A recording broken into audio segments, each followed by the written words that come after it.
You look like an angel. Before we continue with the story, Ray Gunther is a scientist and expert witness with 10 years experience evaluating truthfulness, actually measured levels of stress in both of their voices, and we'll go over that later on.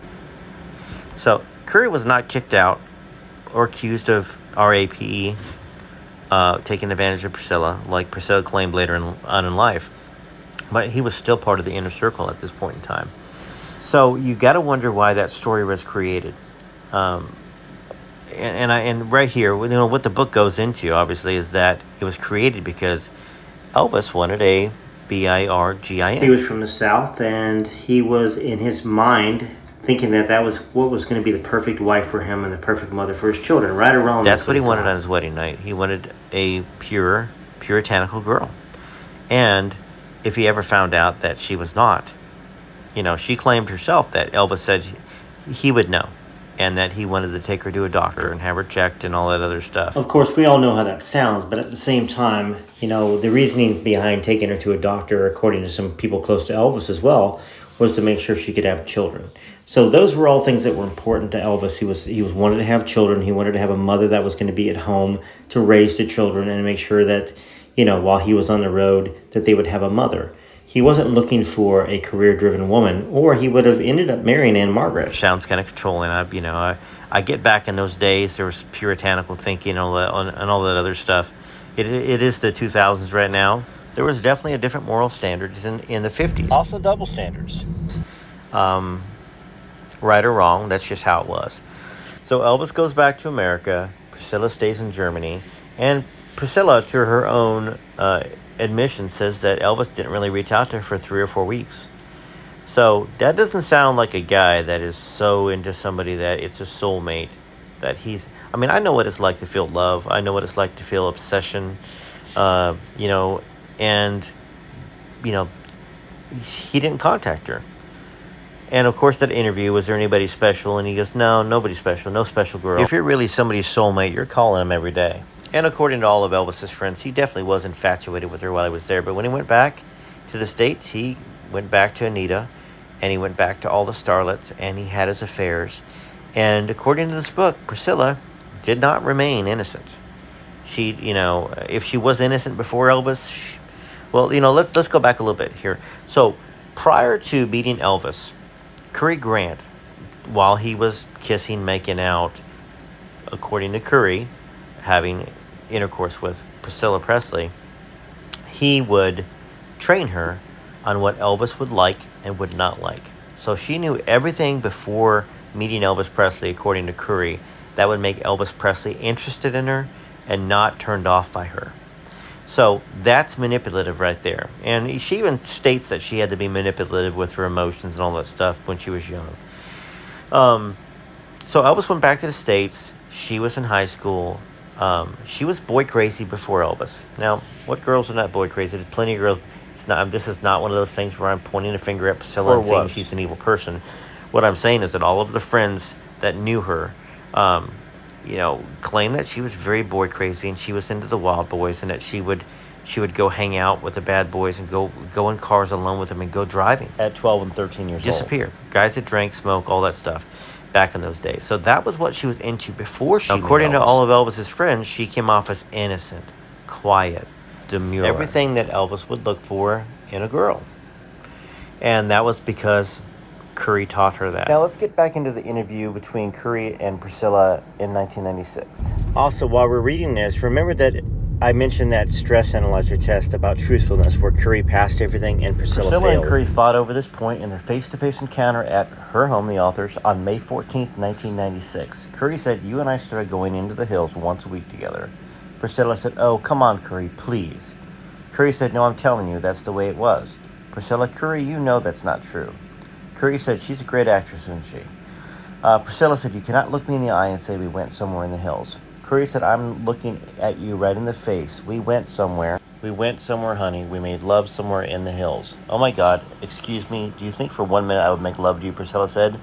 Curry said, "You did it, and you were glad to do it. Before I ever took you to meet Elvis, you did that." Priscilla said, "You got that wrong. You got the wrong girl, Curry."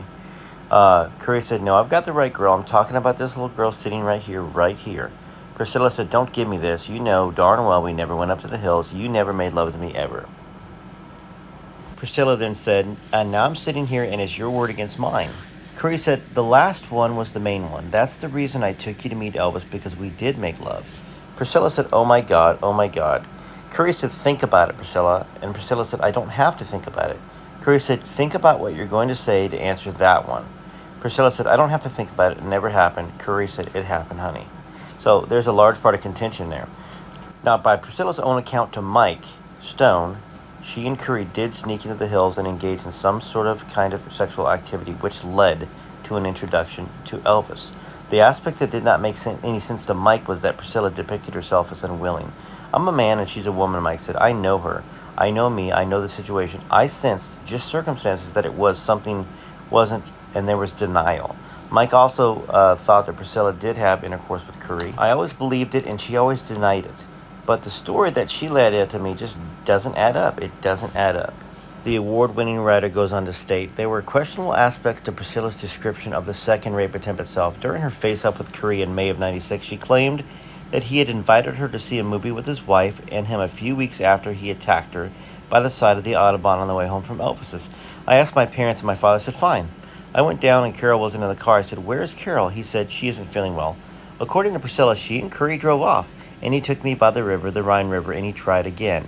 Why, if he tried to rape her once before and she was terrified of him, why would Priscilla get in the car alone with Curry, especially on a ruse? She no longer needed him as a conduit to Elvis, so why even accept an invitation to the movies?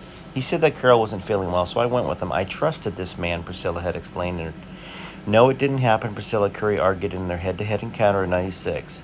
Boy, you've made a lot of things up since I talked to you last. I mean, a lot. During that same 1996 conversation, Curry also denied Priscilla's characterization of the earlier Roadside incident as rape. Priscilla said, did you pull off a dirt road and try to attack me? You bet I pulled off the road, Curry said. Priscilla, and you tried to attack me? Curry said, no, I didn't try to attack you. Priscilla said, you never tried to? Curry said, no. Priscilla said, I didn't kick and blow the horn? Curry said, no, you did not. No, you did not. Priscilla said, you tried to rape me, Curry.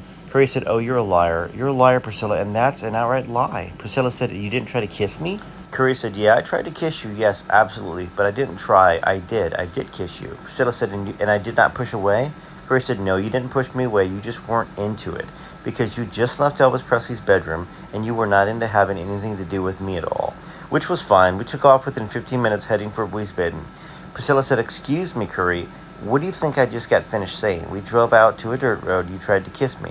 Curry said, we didn't go to a dirt road. Priscilla said it was off the side of the road. Curry said it was a rest area where other cars were sitting there, just like mine. If somebody was trying to RAPE somebody, you think somebody's going to try to RAPE somebody there? Priscilla said, Curry, did I not push the horn? Curry said, no, you didn't. No, no, no. Priscilla said, I did, Curry.